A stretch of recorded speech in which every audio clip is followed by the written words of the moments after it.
Okay, so this is a brief tutorial on how to use or find previous versions of maps in your in Google Earth Pro. I did say Google Maps. There is a way to do it in Google Maps. Don't remember how, but you can do it in Google Earth Pro. If you click right here on this time, you can go all the way back to, was it 1995? There's another one, 1985,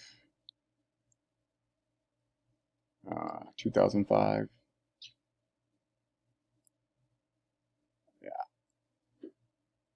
So if you're looking for previous versions of your site, this is how to do it. And that's it. Oh, if you've never used the software before, you just punch in the address here and hit search, and it'll pop right up.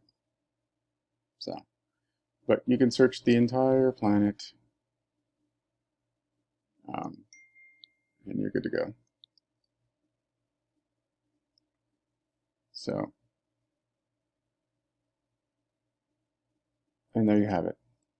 So you can check out previous years, and it'll tell you the year up here.